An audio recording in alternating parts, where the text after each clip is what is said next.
विष्णवे नमः। आपण तुलसी बीज किंवा तुलसीपत्र ह्याविषयी आपण बोलत आहोत किंवा त्यांचा आपल्या शरीरावर काय उपयोग होतो आणि विविध आजारांसाठी त्याचा आपल्याला काय उपयोग होतो त्याविषयी आपण बोलत आहोत। तुलसी बीजचा मधुमेह म्हणजे आपण शुगर डायबिटीस आपण ज्याला म्हणतो त्याच्यासाठी सुद्धा उपयोग होतो। तुलसी बी मध्ये कार्बोहायड्रेट ला ग्लुकोज मध्ये परिवर्तन करण्याची तेवढी ताकद आहे, यामुळे मधुमेह असलेल्या लोकांना त्याचा फायदा होतो, म्हणून तुलसी बीज त्यांनी खावं। पोट साफ होण्यासाठी तुलसी बीज रोज रात्री दुधामध्ये टाकून घ्यावे। यात व्होलेटेल ऑइल आहे आणि ते गॅस संबंधी जे त्रास आहे तो त्रास आपल्याला कमी होतो।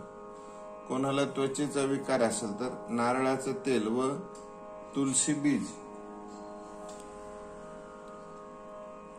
तेल थोडंसं हलकसं गरम करायचं आणि त्याच्यामध्ये तुलसी बीज टाकायचं आणि ज्या ठिकाणी तुम्हाला त्वचे संबंधी काही त्रास असेल त्या ठिकाणी ते हलक्या हाताने ते लावायचं। आता सद्यस्थितीला डॅन्ड्रफ आपण म्हणतो, डोक्यामध्ये कोंडा होणे किंवा डॅन्ड्रफ आपण त्याला म्हणतो, तो त्रास बऱ्याच जणांना आहे। तर खोबऱ्याचे तेल व बी हे एकत्र करायचं आणि ते डोक्याला लावायचं। तर याच्यामध्ये आयरन, व्हिटॅमिन के, प्रोटीन आहे आणि हे एकत्र करून जर तुम्ही तुमच्या डोक्याला लावलं तर डोक्याचा डॅन्ड्रफचा तुमचा त्रास हा कमी होईल। तुमच्या शरीरातलं बॅड कोलेस्ट्रॉल कसं काढता येईल? शरीरातील बॅड कोलेस्ट्रॉल LDL हे कमी करण्यासाठी तुलसी बीजाचा वापर केला जातो व बॅड कोलेस्ट्रॉल स्तर कमी करण्याचा प्रयत्न तुलसी बीज करतं। रक्तवाहिनी किंवा धमनी आपण ज्याला म्हणतो, काही वेळेला ब्लॉकेज होतात आणि हार्ट अटॅकचा त्रास आपल्याला जाणवतो, तर तुलसी बीजामध्ये एथेरोस्क्लेरोसिस अशा प्रकारची त्या ठिकाणी उपयोगी गोष्ट त्या तुलसी बीज मध्ये आहे आणि तुलसी बीज ग्रहण केल्याने धमनी किंवा रक्तवाहिनीतले जे ब्लॉक असतात ते ब्लॉकेज कमी करण्यासाठी आपल्याला फायदा होतो आणि त्यामुळे आपल्याला हार्ट अटॅकचा जो त्रास आहे त्या त्रासाचं प्रमाण आपल्याला कमी होतं।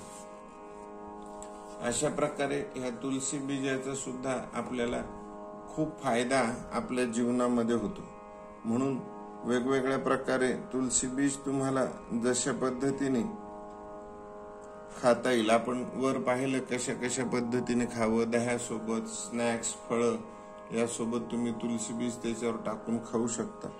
तर जर अशा पद्धतीने तुम्ही जर त्या तुलसी बीजाचा उपयोग घेतला तर आज ज्या ज्या आपण आजारांचा विचार केला, मधुमेह, पोट साफ न होणे, त्वचेचा विकार, डॅन्ड्रफ, बॅड कोलेस्ट्रॉल, धमनी, रक्तवाहिनी यांच्यासाठी त्या तुलसी बीजाचा आपल्याला निश्चितच उपयोग होतो। आज आपण 5 श्लोक गरुड पुराणातले घेऊ। पितरांना उद्देशून पितरांच्या संतुष्टी करता। पितॄन् नमस्ते परमार्थभूताये वैविमाने निवसन्त्यमूर्ताः यजन्ति यात् अस्तमलैः मनोभिः योगेश्वराः क्लेश विमुक्ति हेतुन्। पितॄन् नमस्ते दिव्ये च मूर्ता स्वधा भुजः कालफल अभिसन्धौ प्रदाशक्ताः सकल इप्सितानां विमुक्तिदाये अनभिसंहितेषु। तृप्यन्तु ते अस्मिन् पितरः समस्ता इच्छावतां ये प्रदिशन्ति कामान्। सुरत्वम् इंद्रत्वम् इतो अधिकं वागज अश्वरत्नानि महागृणानि। सोमस्य ये रश्मिषु ये अर्कबिम्बे शुक्ले विमाने च सदा वसन्ति। तृप्यन्तु ते अस्मिन् पितरो अन्नतोयै गन्धादीनां पुष्टि इतो व्रजन्तु। ओम विष्णवे नमः।